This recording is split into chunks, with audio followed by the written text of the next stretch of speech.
So, welcome to Growler Garage.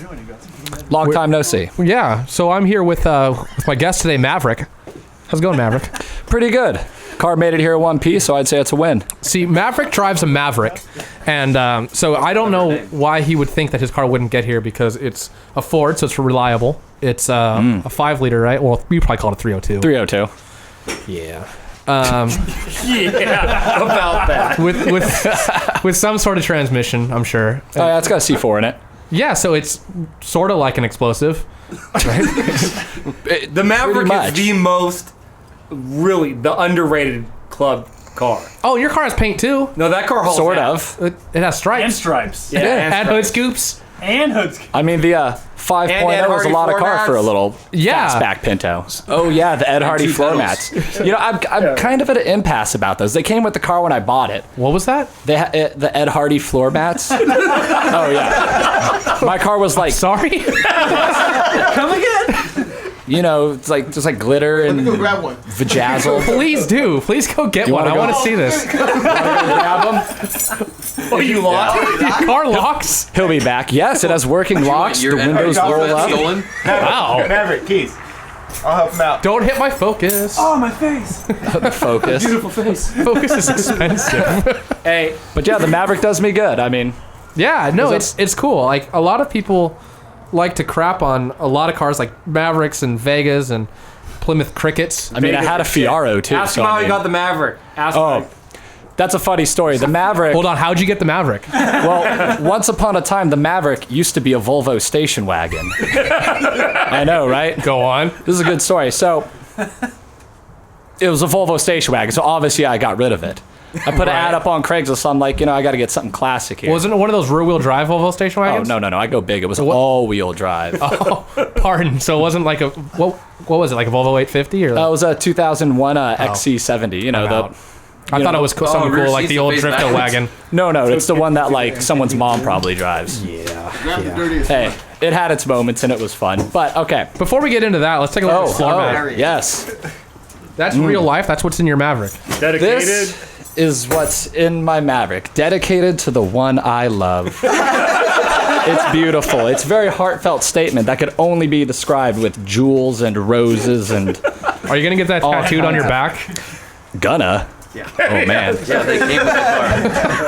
I thought I thought you might have been serious for a second. I don't know. I'm kind of torn on by these. Like, the moment I saw these, I kind of wanted to, just as most people would, throw them away, but I'm kind of enjoying rubbing my dirty feet all over Ed Hardy stuff, so I don't really know what to do with them. What if you made them into mud flaps? Ooh, I like where your head's at.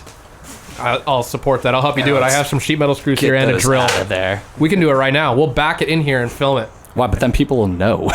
Well, why wouldn't you want people to know that? You're right. So you had a Volvo station wagon and it became a Maverick. Yeah, so that was the heartfelt story about that. Put it up on Craigslist, Volvo. Some guy actually hit me up to straight up trade. He's like, hey, I got a 2001 Maverick. I'd buy that. No, he's like, I got a 71 Maverick. He's like, I got friends, family. It's too expensive to keep on the road. And I was like, oh, well, I'm going the other direction with that. So Your car was too cheap to keep on the road. You needed more expense. His friends and I was like, fuck it. Like, I need a real car. So I was like, all right. So I meet the kid. Funny stories. Straight, not sound racist, but he was so Asian. Okay. I mean, there's... How Asian was he? How Asian was he? No, so I'm talking to So the you guy. robbed an Asian kid of his Maverick. Hey, he gave it up Some willingly. Swedish car. Yeah. Hey, who doesn't want a 200,000-mile Volvo station? Oh my god! It's a miracle that car still ran. I mean, because an '80s Volvo would do probably 2 million, but not so much an early 2000s Ford Volvo. I mean, it was ran as a relative term, so. But that's what he wanted. Of course, Maverick's ad says, runs perfect. Well, the Maverick runs perfect. Of course. Okay, so Rambling parts. Hey, so you straight across traded him? straight up, the kid just went pink for pink. And I even had to ask the guy, I'm like, you're kind of, Asian, young. I'm like, shouldn't you be more of like, a tuner guy? And, you'll understand my stereotypicalness here because in stereotypical fashion, he said, oh no, fuck a rice. American muscle, #1. I swear to God. But then, but you can gave him edit a Volvo. He wanted it. But I thought he was American Muscle. Well, But he needed a commute in style too, though, right? yeah, I guess he had to go back and forth as a daily driver, and I wanted a Maverick as a daily driver. Well, I mean, I got a thing for oddball cars. I mean, Maverick's 87 not bad. Fiaros, Volvos. Did he So, call you back? did you ever, when you had the Fiero, did Oh you, yeah, he did call me back. He yeah? realized his mistake like a couple weeks later. and you clearly didn't trade him back? Of course not. Did you ask him why he had Ed Hardy floor mats in it? No, I didn't. Do you have his phone number? We'll hook him up to the soundboard and we'll call him right now. No, I don't want to hear from him again. He won't know you're here. I'm gonna say, hey, I just bought this Maverick You're gonna, like, from this dude blur named my face Maverick. out? Well, he won't see this. So I just bought this Maverick from this guy named Maverick, and he said that he didn't put these floor mats in. He said you did, and I want to know why. Probably because they were on sale at Pep Boys. I'm not gonna lie. I mean, there's some pretty jank things on the Maverick. How do you know they were on sale? Who would pay full price for him? Chinese. Maybe the ornamental. The ornamental? Is they are good at that what we're calling Far East people now? Yes. Jeez. PC is out the window for this show. It's never been a thing here. Is anybody close to bingo yet? I am. No. Chef's cheating. I'm playing it right. Give her a twirl there. Black. You call it Black. bingo. Oh, What? No way. Oh, was that Let's what see was it. supposed to come out? you gotta bring it to me. Cards. Thanks a lot, Will. Combining 2 into 1. You gotta bring it to me. I gotta see it. I gotta confirm. I think he's lying. This is for you to drink. Oh, I can't drink. I'm on Oh, probation. right. Kidding, you played a point. Good call. The quality of guests you have on here is... Game over. So that was the Spencer who just won. Already almost had his Green, Maybe we should get him some fucking. black, free space, red, and blue. Yeah, he wins. You win the alleged hat. Yeah, you'll get it someday probably. The hat lives inside you. It's a metaphorical hat. We are all the hat. I don't think I've ever seen him wear a hat. He'll probably just like throw it in his garage somewhere. Hat, shoes. You're lucky he's wearing pants. Fair. And a Michelob Ultra apparently because he has good taste. Ooh. But Corona won. So that's a fun story how you turned your Volvo into a Maverick. That's actually pretty interesting. Oh, I definitely won that trade. You know, I have to admit, I mean, unlike the Volvo, the Maverick has been pretty reliable. That's kind of, I mean, it's kind of surprising and it's kind of not. Is all the little stuff I could see going wrong on a Maverick, like, is it the stock 302s? Like, is it numbers matching and all that? No, it's not numbers matching, but it is an actual grabber. So it actually came factory with a 302 Just in it. not that one. Just not that one, no, which was fun because I had to figure out what was in it. There was some, like, early 80s 302 on it. Have you done anything to the 302 or anything like that, or is it pretty much as I had to change a water pump once. So it's in the mid 100s in horsepower, probably. And the throttle cable. Oh yeah, and the throttle kit. Well, it did have some modification. It did have Edelbrock 650 Performer on it, so I mean, you know, it could breathe. It's got full exhaust on it. Okay, is that even It's got headers? Okay. Oh yeah. Do you know if it has a cam or anything? I guess not. It's up for debate. It's kind of ambiguous at the moment right now. You like that one? You heard it here first. I got nothing for that. Thanks for coming. Hey, thanks for having me. You need to leave now. Yeah. Like, we'll just edit this part out. You leave now. Yeah. Who's next? I'd like to talk to Pops. His Majesty. Have a respectable human being on your show? I forgot that there was another nice car here. His Majesty. His Highness. All hail Let's hear about your Ed Hardy floor mats. He put him in by choice, though. No, it's okay. So, Pops here is proud owner of many cars in his time. But more importantly, he's probably the only person I know that openly admits to at one point being an IndyCar fan. Well, most people don't like IndyCar anymore, and I don't think you like IndyCar very much anymore. What are you doing? Go back to your show. Cover up the pinholes of rust. So 96 was the last. Actually, 95. the split really ruined it for you. It did. Right? But you became a Champ Car fan after that, though. Not really. No? Okay. Well, okay, kinda. Sort of. But it was A loose follow, it- kind yeah. of. Yeah. So there was a lot of IndyCar fans in the 80s, but most people don't admit to it anymore. They're just like, oh no, I don't watch racing. That's dumb because that got so ruined by what IndyCar is now, right? Right. So, but you still openly admit to knowing who like Dennis Vitolo is. Oh, sure. Yeah. I have his autograph. You do? You Actually, really? I think I have about 3 of his autographs. I've raced against his son. Did you really? Yeah, he's not. He's actually pretty good. I was gonna Dennis talk down was to. not that good. Well, he made it to IndyCar, so he's all right. But yeah, you're right. So tell us about the car you have now, first off, because I mistakenly said that the Challenger was like the only nice car here. Your car's pretty darn nice, Well, too. relatively. It's a 66 Chevy Impala, but it's an original 396 SS car, and it's pretty much all original. Wow. 4-speed. Four-speed, yeah, which is unusual. I have seen a few Impala 66 396 SS, but I've never seen another 4-speed. Do you have any idea, like, on the numbers of how many of those there are? Oh, probably 1 billion because, the Impala, 65 Impala was the biggest selling car. They made more Impalas than anything else. 66, it went down a little bit because the Caprice came out that year, so that cut into But there Impala. can't be that many 396 4-speeds, though. Oh, there's a ton of them. I mean, Really? you get the Chevy numbers book and you look, it's just amazing. I think they're all just rusting away back east somewhere. Yeah, probably. But it's the only one I've seen. I don't pay that close Anybody of else attention. here to be seen a fair. 4-speed? Never. I've seen a 4-speed before. Thank you, Maverick. Not in your car though. I don't. But before that, you've also had a GTO Had a GTO. that now somebody else in the club has, right? Yeah, right. Which is another. You have a thing for red cars, right? Or is that just coincidence? No, actually, I have had quite a few red cars. Is that just coincidence? I had a red or- Camaro. And, Your Magnum's red. Yeah, Magnum's red. SRT8, right? Yes. The GTO was red. GTO. GTO was the red. Impala. I had, 56 Pontiac was red. yeah, the Pontiac, well, red and white. I had Camaro, red Camaro. You had a Corvette at one point, right? I did. It wasn't red though, was it? Actually, no, it was white. And that was a partial trade. It Really? was cash and Corvette for the GTO. Oh, really? I thought Yeah. you had them at the same time. I didn't realize that. No. It was 84 Corvette, which is pretty much considered the absolute worst Corvette ever made. But at the time, it was like it was supposed to be the groundbreaking Corvette. Yeah. Well, I actually like the look of those cars a lot. I know they're kind of anemic and they're not all that powerful, whatever. No. But I always thought those were a cool looking car, and I would take one as a daily driver if I were really brave. Because I don't know how they've aged as far as electronics or anything nowadays. The but- electronics were an issue. It had that the kind of the Game Boy dash. Remember that? Yeah, digital I had an dash? 84 300ZX, which in my mind, the Japanese version of the same car. Yeah. So it probably had all the same issues. Because I had that digital dash, the sweet. That I yeah. was always having to replace the little light bulbs in. Yeah. Yeah, I sold that car to Matt's dad, and he kept that for a little while and sold it for a G37, which was a great move. I also had another 84 car. I had an 84 Mustang that I sold to Will. Oh yeah.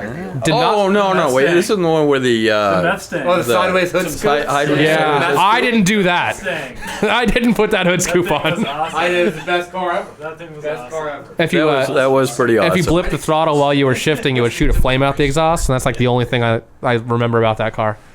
Other than it felt pretty quick, and then I got absolutely murdered by a Nissan Titan. Just killed. Yeah, her Lexus ES300 like looked like a fuel altered compared to my car. Like she passed like front end up in the air on her front wheel drive V6 Camry with gold badges, and she's like looking like waving, and I'm like pounding gears, like not granny shifting, double clutching like I should, and she just drives by and like the dog's in the back seat like the 400-pound dog. That's why this club's so awesome because Yeah, because our cars are not ever fast, ever. Well, most of them. we try, but no. So how did you get the Impala you have now? You've had a long time, right? Oh, I've had about 7 years. Oh, really? I thought it's been longer than that. No, I think it's about 7 years. So it was pretty fresh when I joined the club then. You yeah, hadn't had it yeah, that it was long. probably new Thank for me. you. So that you did have it and the GTO at the same time briefly, right? No. Oh, I thought you did again. No, I got it all screwed up. no, Okay. No, I actually got rid of the GTO about maybe 4 or 5 months before. Okay. I got the Impala and I was just jonesing for something else. And I don't know. I think it's an interesting story, but nobody else might. There used to be a classic car dealer in San Ramon Capistrano called Family Classics. Oh, they're not there anymore. And I went into Family Classics one day, and I would go in there occasionally and look around because they had some good cars in there. And here was this beautiful 66 Impala sitting there. I thought it was, every once in a while you see a car and it's like, oh my God, I got to have it. So I said, hey, Actually, that's never happened to me, but yeah. How much for the Impala? Money's no object. And it was really? $36,000. Oh, well, okay. In this case, money's an object.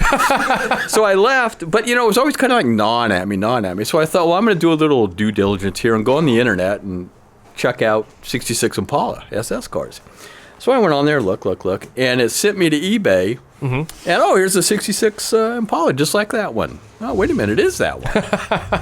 So it was on eBay. Same thing. It was like $36,000 or make an offer. Right. So I thought, these guys, I always get pissed off when they put these, astronomical figures on their cars. So I thought I'm going to just throw a low ball figure in there just to show these guys, see right? See if it sticks. So I threw this low ball figure in there, and about a half an hour later, it says, "You won!" And it's like, oh shit, because I like the car, but I didn't really have to have it. It was kind of like you threw it out there, kind of like they'll never take it. Yeah, they'll never take this, Brad. Right. But they'll get the picture that they're asking too much for it. Well, I Right. got it. So it's like the next morning, I go down to breakfast. My wife's there, and I said, "Hey, hon, I think I bought a car on eBay yesterday."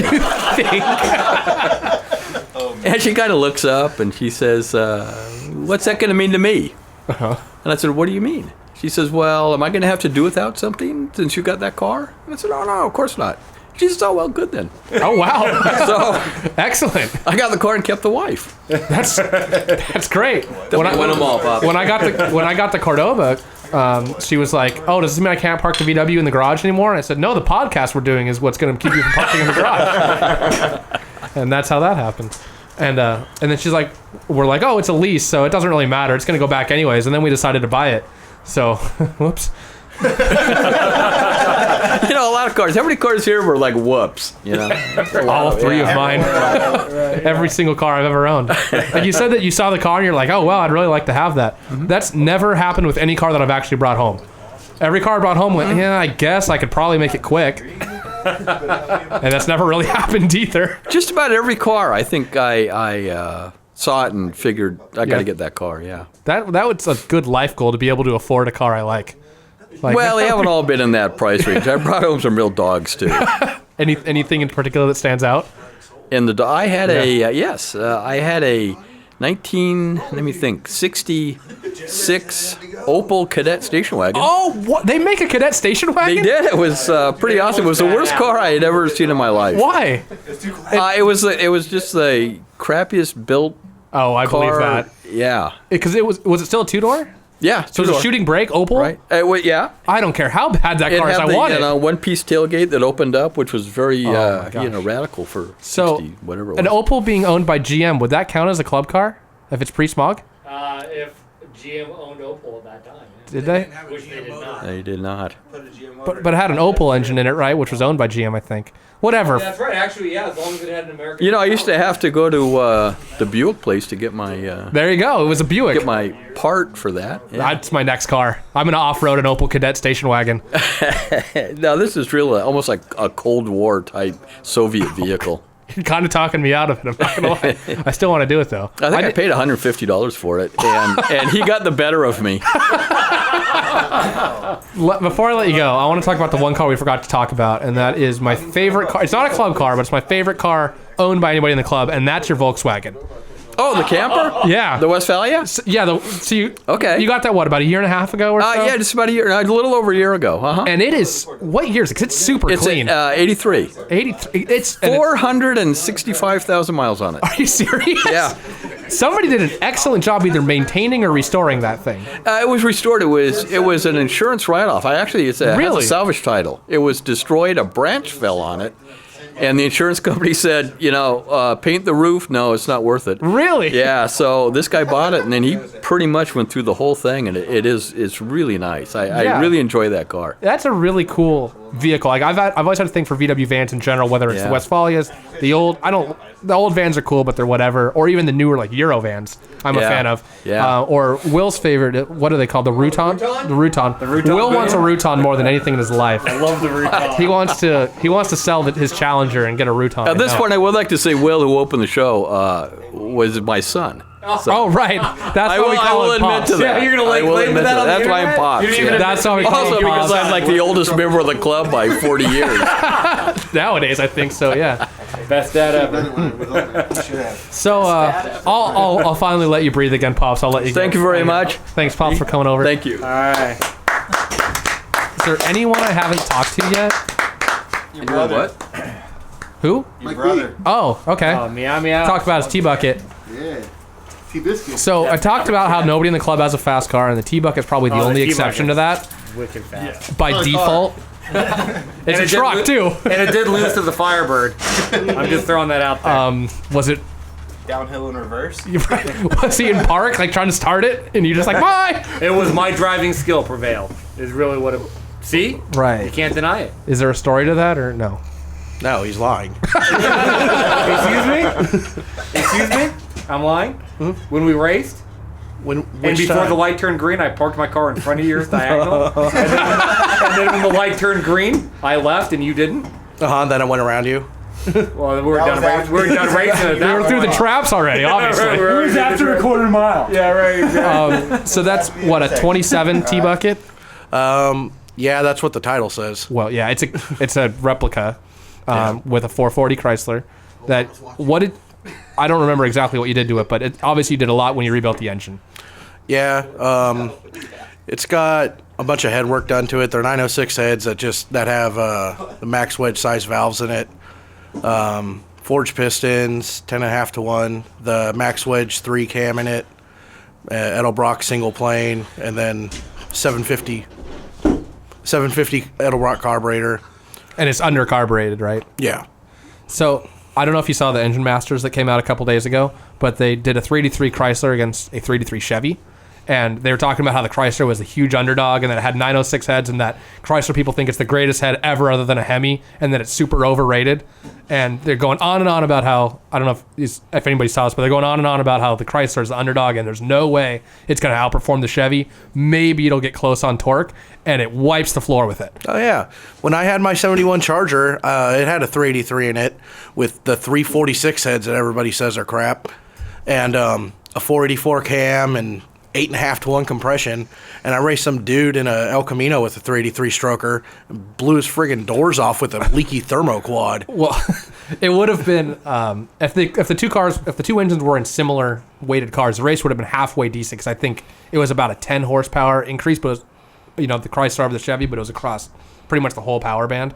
But I was actually impressed that the Chevy got as close as it did, and they both got into the correct me if I'm wrong, but in the mid or high 400s in horsepower with stock heads. They had Vortec heads on the Chevy, 906s on the Chrysler. They both had Performer RPM dual planes with some kind of crazy Holley 850 double pumper thing with inch and 3/4, I think, headers. Cams that were identical, around a 530 lift or something. Pretty big cam, and they both made mid to high 400 horsepower, which I was kind of blown away at that it made that huge of horsepower. Yeah, that's pretty surprising. Now, your T-Bucket, obviously, you haven't taken to the drag races yet because you can't legally because of safety. Yep. But if you had to guess, if you took it right now, if we drove to Fontana, broke in, what do you think it would run? Right now, because of traction, probably low 12s. If you had tires that you could power brake it and actually launch it? I could probably run it down to mid 11s, I think. You don't think it would get into the 10s? Not with the stock converter in it. Maybe if I had a stall converter, but then it'd probably explode the drive shaft, which that car likes to do, as Will knows. As my ass knows.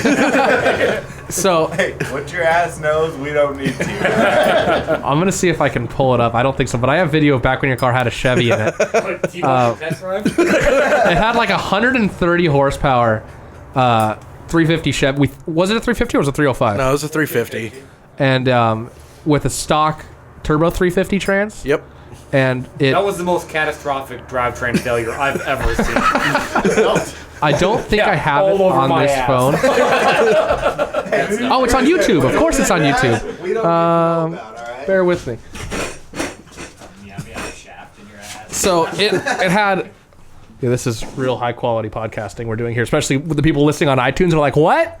You can go on. I'll post the video on the Growler Garage YouTube. It's worth your time. Here's a summary of the video: massive wheel hop, explosion, and then nothing. Gave it away.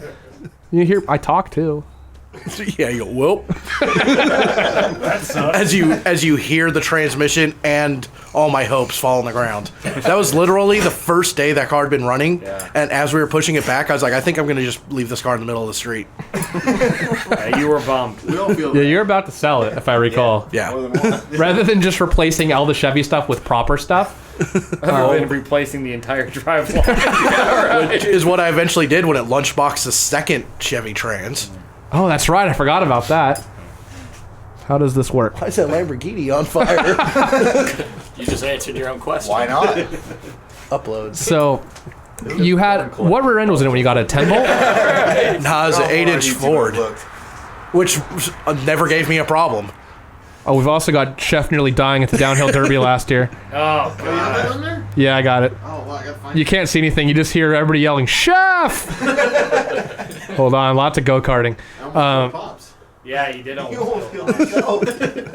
Is there any kind of copyright, anything on my own YouTube video? There's not, right? Well, you own the copyright, so no. Lawyer might. Unless you want to shut us down. Wait, where is it? Oh, you lost it. Where is it? Did I pass it? No. There's more videos. This is not all my videos. It just skips. It was more than a year ago. It skips a bunch of them. Oh. So, Boo. it'll be here somewhere. So, it had a 10-volt. No, it did not have a 10 Oh, what did it have in it? You It said? had a Ford 8-inch in it, which is only part of that original setup that never gave me any issues. But you then switched it to a Ford 8.8, right, out of a Explorer, right? Yeah, the drive shaft and the differential are out of a like 93 Ford Explorer. And I picked up pretty much the entire drivetrain from a Ford V8 Explorer for like $300. And and it was the right width for the car, and it's limited slip in 373. So, and then the drive shaft, the trans I'm using is a Chrysler motorhome trans, so it doesn't have a slip yoke in it. It bolts on straight to the tail shaft. So the Ford drive shaft was perfect because it's got a slip yoke built into it. So I just went down to Unitrax and had them shorten it up, and worked out great. Even though everybody said it wouldn't, but everybody's stupid. Oh no! What happened? That's not even what I pressed. Broken, just like the drive shaft. And your hopes and dreams. Trust us, it broke. Input. This is good TV. This is really good podcasting. David Freeberger would be jealous. Yeah, right. Now he's gonna sue me because I said his name wrong. You said Freeburger. It's okay. Furburger? So this is the T bucket. Notice the headlight's already burned out. Yep. So here it comes. Coming up the side. up! Light them up! So if you're on YouTube, or if you're on iTunes, I highly recommend going to YouTube to watch this. on the brakes. As I'm urging him on to blowing his car up. Sideline driver. It had a roll bar at least at this point. And I'm running in sandals, trying to catch up to his car going 3 miles an hour. And so this is so it's peg leg. So he yells at me to go on the other side of the car so that I can videotape that tire.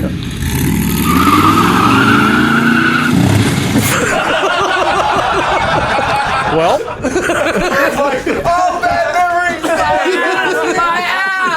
memories! What you can't see in that video is Will standing up out of the seat, contemplating how fast we're going because he's going to bail out. Oh yeah. oh right, because you were sitting on a piece of wood, right? Yeah, it was nothing. And actually, it's Mike and I have talked about this a few times, where we were like hauling ass down to a dead end street, and there was like a brick wall at the end, and the brakes were untested. The steering was being You guys were a mile away from and it. I was about ready to jump out. But as Mike and I say, there are times in life where you have to know when to bail, and when it's better to just jettison yourself from the vehicle or stay in it. And I was about ready to jump out. The drive shaft the back of the drive shaft, or the U-joint, I should say, where it connects to the back of the freaking diff, came completely up through the floorboard. Oh yeah, It hit Will, and the shifter started looking like it was going to spin around in the car. And I thought any second it's going to,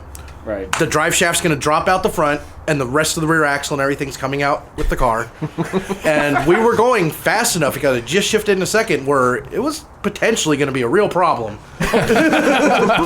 Yes. The video almost had to go on Live Leak instead of YouTube. So on that note, we're going to have to end this one there. I still have 5 shots of King Cobra left if anybody wants to come grab one, because I certainly don't. I did mine too. Come on, Josh, let's go. I know Will does. No. Aaron. So Get him, Dad. I want to say thanks again to Cars Not Coffee for coming out here. If you're anywhere in the Orange County area, and that includes LA, Riverside, San Bernardino, San Diego, make sure the camera. make sure that you check out Cars Not Coffee on Facebook. That way you can join in on the fun. It's for pre-smog cars of any make and model. Imports, domestics, if you've got some old Porsche, some old Ferrari, you're too good for us. But anything pre-smog. The club, the Dragon Knights that puts it on is, if anyone wants to just take shots off the bottle, by all means. Can I be part of the cruise? Yes, you can. Cars Not Coffee is pre. His Manx is a 50-something, so. Bring it on down, baby. So it's for the Cars Not Coffee's for anybody. Dragon Knights doesn't really put it on, but it's if you want to be part of the Dragon Knights, that's pre-smog American powered cars. That's important. So if you've got an American powered anything that's 75 or older, you can do that. Of course, growlergarage.net for all the latest news. Find us on Facebook. That way you won't miss anything. Subscribe on YouTube, iTunes, Stitcher, and Google Play. And we'll be back next week to do the taste test of all these other beers. Check out Cars Not Coffee on Facebook, dragonknights.com for all the terrible information about this club that we just talked to. There's no taps discount. Be like a modern person and just use Facebook for everything. Don't need to worry about the website. So thanks again for joining us. We will see you guys next week.